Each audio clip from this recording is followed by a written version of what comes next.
Hi, good morning and good afternoon, depending on where you are checking in from. This is Gary Weisbaum with Key Advisors. I very much appreciate everybody joining today. This is actually my first one of these. So not my first one in my career, but my first one for Key Advisors. There's been a lot of discussion relative to what's happening in the marketplace, in the industrial across the board, but certainly in the area that I focus on is in the industrial manufacturing space, specifically in the dealer and or distributor dynamic, and how best for those organizations to get from point A to point B. So certainly would invite you, if you have any questions as we go through this, to send them in. We can either break and talk about them, or we can save them all till the end.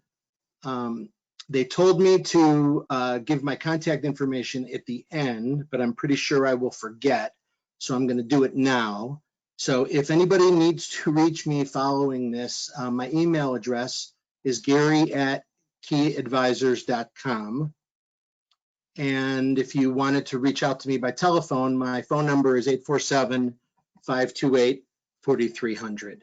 So it looks like most of the people that had signed up are on. Again, thank you for joining, and we'll go ahead and get started.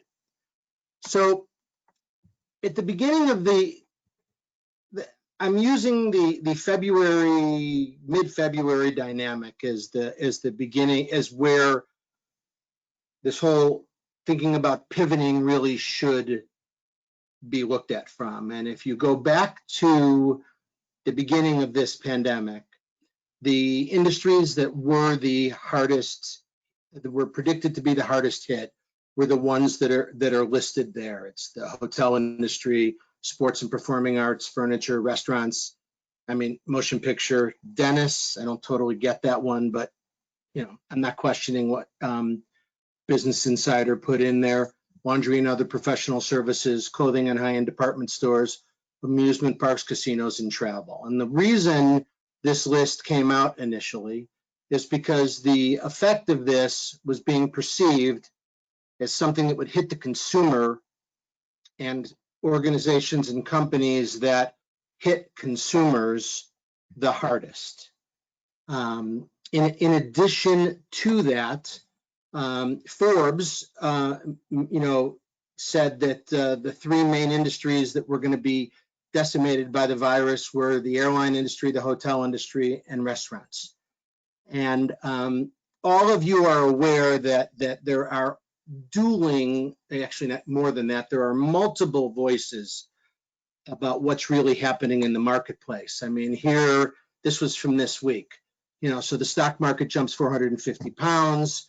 Has the stock market moved on? Dow gains more than 400 points. This is all part of the noise of what's happening in the COVID space. But none of this relates to what is happening to an industrial dealer. And if you look at where the expectation of where the hardest hit areas are going to be, many of you are right in the middle of these or right next to some of these markets. This was an employment dynamic put together by the Brookings industry, by Brookings. And the last one of these I want to show you, and then we'll move on to specifically what we're talking about, is the one I would tell you that worries me the most looking forward.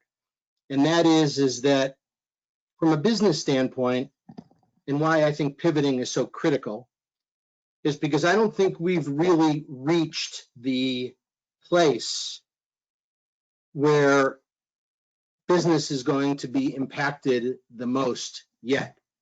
You've still got people using government money. You've still got a number of other factors that employment has remained as bad as it is. The expectation is that it's going to get worse.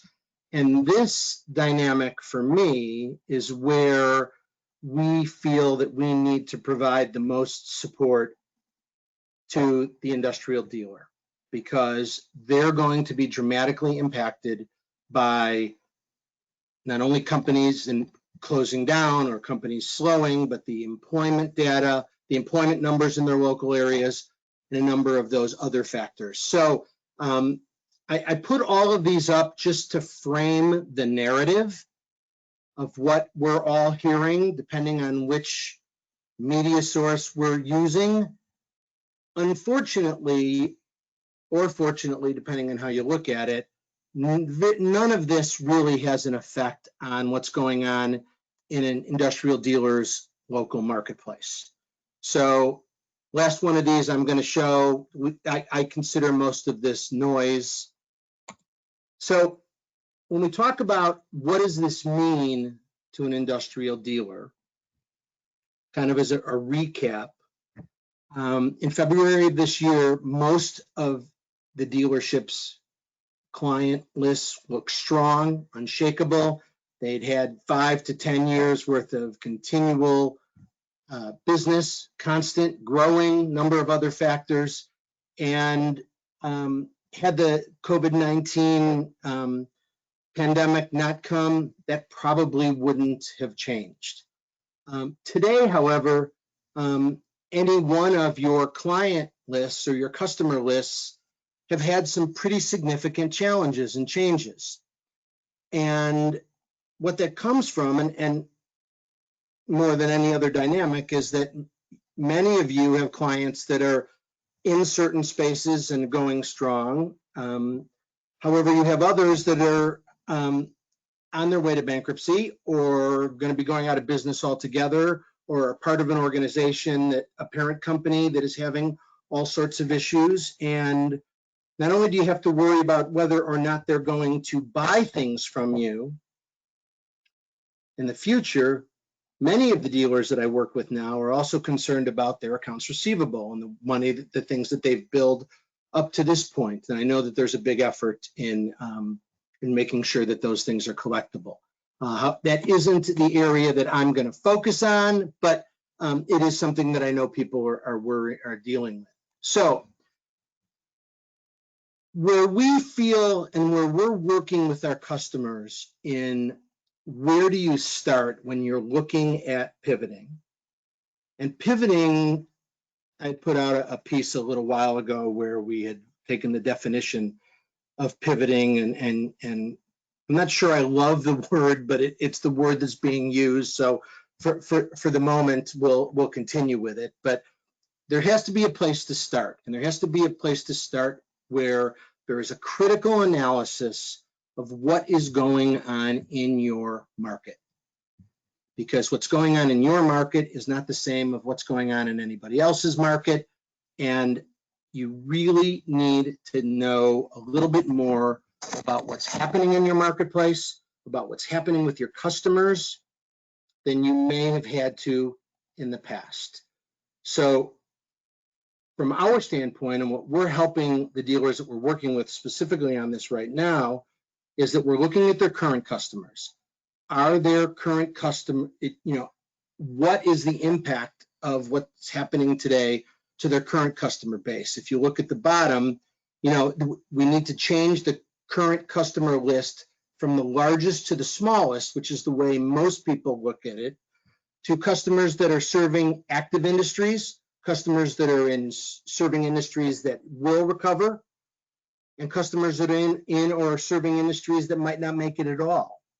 So you need to look at your current customers and where they fit in that. You need to look at the rest of your marketplace, customers that are not yours, and see which of those are performing well versus those that wouldn't be. Because when we get into the conquest customer discussion, I believe the direct opportunities now are for dealerships to pursue conquest customers that are in active industries that may not be getting the service that they need from their current dealers for a number of reasons. So I think there's a great opportunity through this chaos to at least get your foot in the door, be able to tell somebody if you need us, we're not, if you need us, we're there for you, and establish some kind of a relationship with some of the customers that you've been trying to conquest. We also believe that this is an opportunity to look critically at your past customers that may have left you for one reason, may or may not need you now, may be in a space where they're were doing things themselves. Now they're in an area that's active and they're looking at, they may have greater needs. If you can, just to illustrate it, really, it's to take your current customer list and take all the sales numbers off of it and change it into a, what are these people doing for a living? Who is more likely to be active and going and busy, and start breaking your customer lists and your conquest list down that way. And I'll elaborate a little bit more on that as we go forward. But, and I mentioned the conquest customer dynamics as well. It's really important that this isn't, even in these unsettled times, historically, they have been some of the best opportunities to get new customers for a variety of reasons.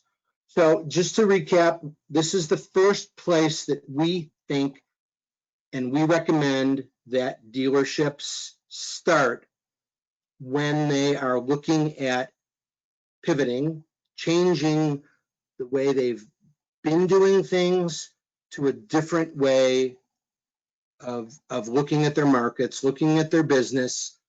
And I don't think this is a short-term dynamic either. I believe that you're looking at a minimum of 12 to 18 months before any major broad-based national relief for this virus is going to come. Forgetting the politics and forgetting the economic issues, which could certainly change a lot of these things. And in most cases for the worse, not necessarily for the better, because this is going to take a while to recover from. We are pointing our customers that we're working with right now into looking at their business this way instead of just by volume. And we're not throwing volume out the window, but it's not our first criteria. So if you look at the areas where and every market is different, but there are a few places that we know that companies that are in these spaces are blowing and going. Everybody in the supply chain business right now, clearly busy going. Healthcare, supplying hospitals, supplying, COVID tests. I could go on and on and on, but certainly the healthcare supply business is busy. Distribution in a variety of areas. Home delivery has grown dramatically as people aren't shopping, doing things online. Every market is different, and therefore it requires a much more in-depth understanding of what each of a dealer's current customers and conquest customers do. Your people have been doing business one way for a long time. They've had the same customers, or I'm not saying they haven't, and they may have gotten some new ones, but they have behaved a certain way for a long time. That you kind of need to take for those of you that are a little older, there used to be a piece called an Etch-a-Sketch, and it was this thing where you took a couple of dials and you drew lines, and then when you wanted to erase it, you just shook it and the whole thing went blank. My feeling now is that some of the sales and marketing and ways in looking at business, at keeping current business and getting more has to be to wipe that slate clean and look at your efforts differently. And we'll elaborate a little bit more on that as we go. So the second area that we work with our dealerships is a realistic evaluation of the dealership sales capabilities. We look at the outside sales staff, we look at the counter and telephone sales staff, and we look at management, because one of the things that we have found out is that a lot of dealers that we talk to task their managers with the responsibility of changing the sales and marketing, the sales efforts. And many of the managers, whether it's a parts manager or a service manager or some other discipline manager, these people aren't salespeople, and they don't necessarily manage salespeople. And they certainly don't manage them in a reset or difficult business dynamic. So one of the areas that we have been spending a lot of time is evaluating skill sets of parts and service managers in being able to drive change in their sales staffs, and even in selecting who should be doing these sales and who shouldn't. Not everyone can sell. There's some people that are really good at it. There's others that can be trained and molded into it. But what we're finding is that there's a lot of knee-jerk reactions to this, and they're not working. So a dealer, a parts manager tells 3 of his counter guys to get on the phone and start calling customers. Those counter guys have been taking orders and doing customer service for as long as they've been employed. These people are not able to just turn on the dime and start selling. They're not comfortable. They don't know what to say. They don't know how to field questions. They don't like being challenged because it's not a space that they've been in. So without the proper evaluation of skills of parts and service managers, without then the proper evaluation of the capabilities, personalities, outgoingness, and a number of other dynamics of the people that you're asking or going to point to sell, and then without giving them training and a script and certain other things to do, this could end up hurting you more than it helps you. And we have multiple examples where this has been done on a very unorganized basis, and expectations of greatness were given, and they've completely fell flat. And so identifying and evaluating the right staff to pivot into these sales roles is critical. And some places are really good at it, others aren't. But it really starts with evaluating at the top, what are the managers comfortable doing? What are their capabilities in these areas? Some of them have come from more in-house functions and haven't really had to do a lot of selling because they've had salespeople selling for them. So it's what is their capabilities in being able to manage sales and or marketing. Then it's which people are capable of doing it, making sure that these people, that not only do they want to do it, and that there's some dynamic that makes it worth their while to do it, which could be anything from keeping their job to an incentive program and everything in between, but also giving them the tools and the training and realistic metrics of performance. If you're expecting someone who's never sold before to get on the phone and start selling, that person may not sell anything for a while, and that his performance might just be that he got to talk to 6 people out of the 30 phone calls he made, or he was given an opportunity to send somebody something instead of actually selling, because as you all know, relationships don't happen overnight. They take time, they have to be developed, and certainly in this moment in time, even the best with the gift of gab and all those people that can sell iced Eskimos and all those other things, they're having a difficult time doing some of this. So this whole capabilities issue, understanding who's got it, who's best at it, is a really critical area and one where we spend a tremendous amount of time. The next area that we really are looking at critically in the pivoting of sales and marketing efforts is the dealership's online presence, websites, social media, things like that. If you look at most industrial dealers, what's on their websites are their whole goods. Pictures of trucks, pictures of bulldozers, pictures of lift equipment, whatever it is. And obviously those are those are the big ticket items they sell, and it's the razor and razor blade dynamic. But at the end of the day, the focus on their websites is whole goods, parts and service and rental and lease and other things have to go to a bar or some other area, be clicked on, drawn down, clicked on. What we're finding is that in this dynamic where whole goods sales aren't good right now, we are helping our clients get their parts and service and lease and rental and other messages up to the front of the website, because that's what people are looking for.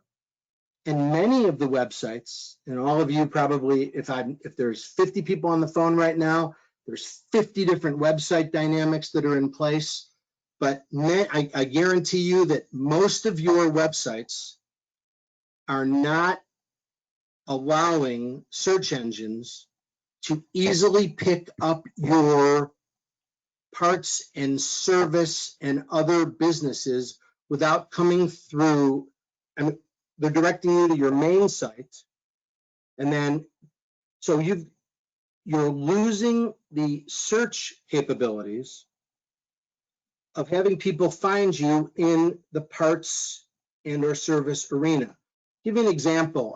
I live in the Chicago area, and a couple of days ago, just for curiosity, I put in my, in Google, heavy truck parts. And I believe it was number 32 was the first time an actual OE truck dealer came up. Everything else was independent parts companies, smaller companies that are only in the parts and service space. And that isn't a successful model for you if you want people to be able to easily find you when they're looking for parts, service, or some other dynamic other than whole goods in your business. So what we've been doing for our clients is we've been evaluating their websites for this criteria, looking at how we can best get them to change some of the spaces on their homepage, on their primary marketing areas, to bring the parts and or service and other business dynamics to the front so that they can be visible and be found easier. There's a number of dynamics that go into that. I won't go into all of it right now, but most companies kind of don't see their websites as being as fluid as we think they should be, because once they're there, other than changing, truck models or bulldozer models or specs or things like that, a lot of people don't do too much with their websites. And in this environment, based on what's happening today, being able to look critically at what's going on with your website, how it's written, how the search engines are looking at it, what's being picked up, where you're ranking, are all critical elements, much more critical than they were prior to the beginning of February. The other area that we are pointing our clients in the direction of everybody does email marketing or some sort of, communication. A lot of people just send it out and don't look at what kind of performance is coming from it. What are people opening? What are people responding to? How is the entire outbound e-marketing how is it being received by customers? What effect it's having? Is it actually giving you a return on investment? You're not spending a lot of, if you were doing a mailing, you would look at it more critically because you're buying stamps and envelopes and printing paper. A lot of people don't look at the ROI on email marketing because the costs are minimal, if any. Not good enough today. Today, that is a critical element in your marketing. You may have customers that you can't go see anymore because of their COVID dynamics. We have clients all over that no longer are allowed to go past the fence when dropping off a part. They can't go in and see the people like they used to. They can't walk in and just say hello like they did before. Well, with that change in the communication dynamic, your ability to communicate by phone or email is much more important and really needs to be integrated into an active part of your dealership's communication model. And we have a number of customers that have not done that, and then we are starting to change the way for them that we're doing that. The last piece is that everybody looks at their e-commerce business as an extension of their regular day-to-day business. Many industrial dealers struggle with e-commerce in their local markets for a couple of reasons. One of them is they're often taking their manufacturers' things, marketing materials, offers, or even in some cases their entire parts websites, and just throwing them out there with their name on it. That may have been fine pre-February, but the needs in your marketplace have changed today. And what I said in a communication recently, that it's not one size fits all anymore. What's happening in your market and in your kind of customers are different. And in order to really have a chance at impacting them properly, it's really important that your e-commerce offerings, your promotion of your e-commerce reflects what's happening in your market. So that is a significant paradigm shift from what a lot of industrial dealers have been doing in the e-commerce space. Now, many of you will say, well, we can't afford to have our own, and we don't want to invest in having our own. That's where the whole issue of, and I'll go to the next page, of product, service, and sales support come in. So are your offers in sync with the activity in the marketplace? That requires back to my initial slide, that requires you're doing a much more having a much more comprehensive understanding of what's going on in your marketplace so that you can have your offers in sync with the activity. Are your salespeople, provided, current frequent financial offers for customers based on an active marketing dynamic? These are times when people are looking for help. They're looking for lower cost. They're looking for speed and higher levels of service.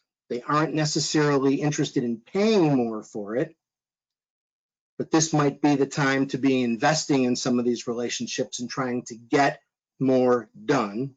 And we are helping a lot of our clients kind of retool, I'll use the pivot word again, to look at that differently. And then the last part of this is, so what is the mix of marketing and sales support communication that you're currently doing, and is it working? Because so often there's, prior to February, and I've made sales calls with salespeople at dealerships all over the country. You'd walk in, say hello. People didn't care when you walked in, didn't matter what they were doing. You'd stand there, wait for them to get off the phone. They'd sit and shoot the breeze. You talk about things that were going on. None of that happens now. I mean, I'm not saying none. A lot of that is gone now. You can't just walk in somewhere. A lot of people aren't even working at their facilities. They're at home.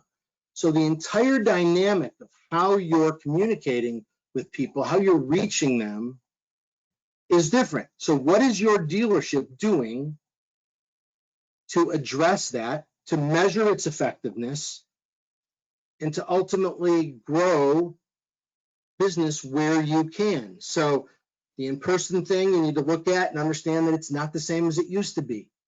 Telephones, some people talk on the phone, some people don't. Some people read email, some people don't.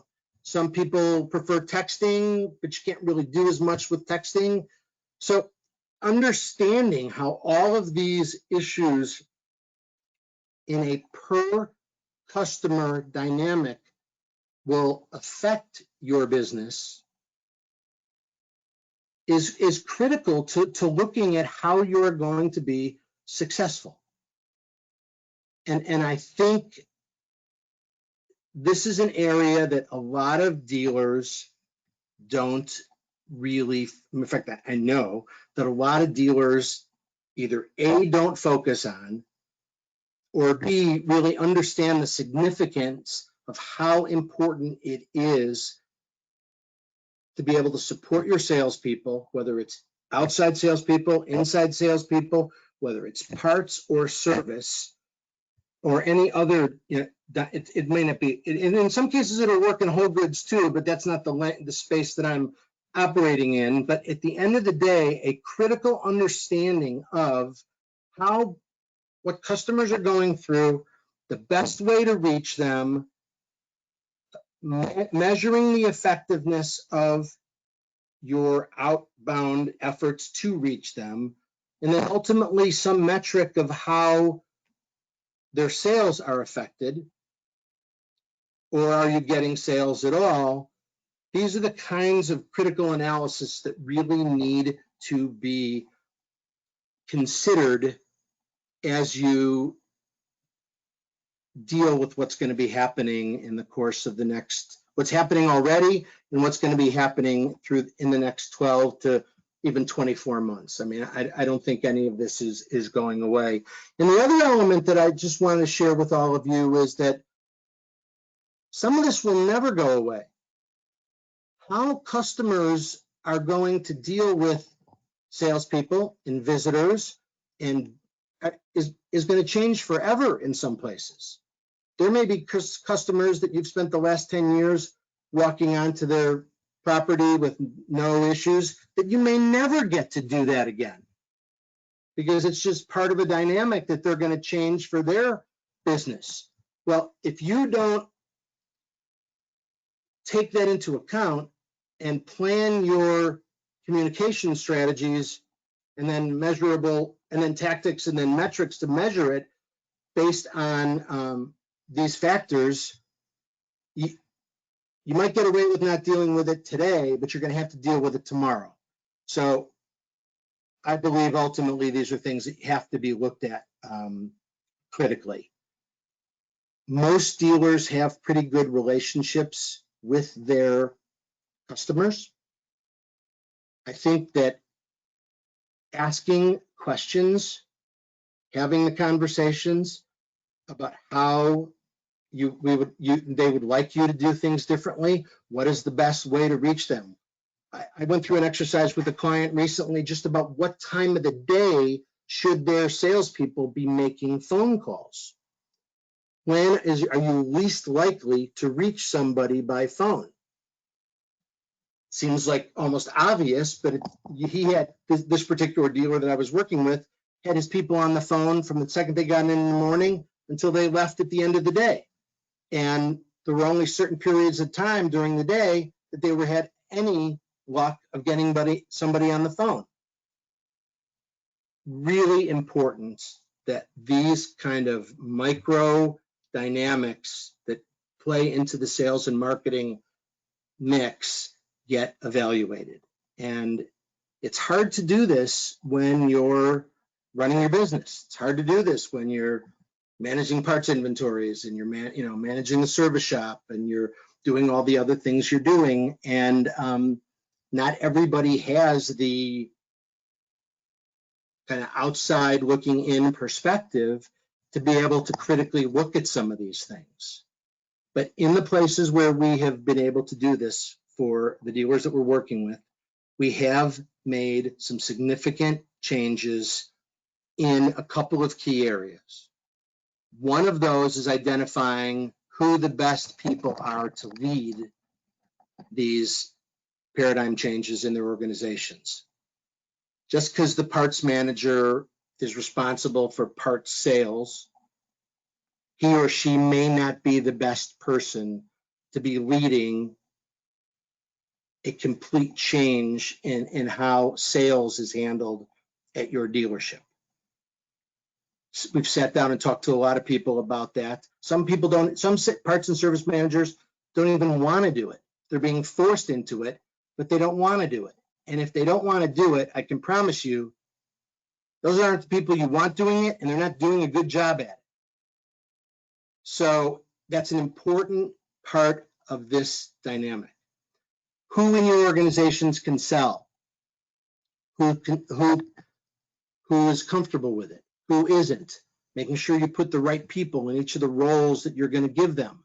Maybe it's a vocational dynamic. If you have somebody that's better in the construction space, whether he's an in-house person or an external salesperson, but he knows the construction area or he knows the language of that, and he's comfortable making calls or reaching out, that might be the better person, regardless of what he's doing, he or she is doing, to make inquiries into the construction space.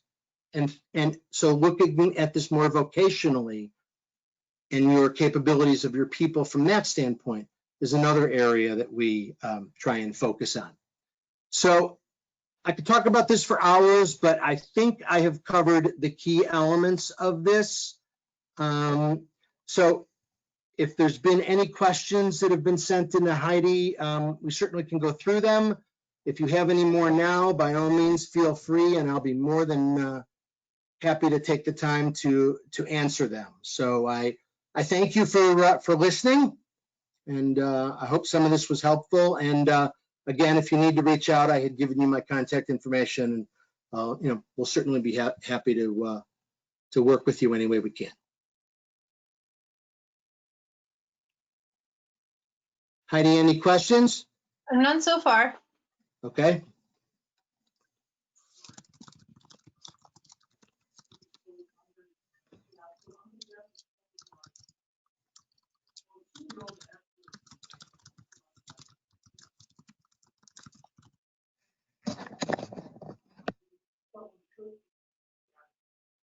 People will be leaving to go eat lunch, I'm thinking. Yep. I think that's all. All right, good. So again, thank you, everybody. Greatly appreciated. And if I can be of any help, you know how to get a hold of me. Thanks for your time.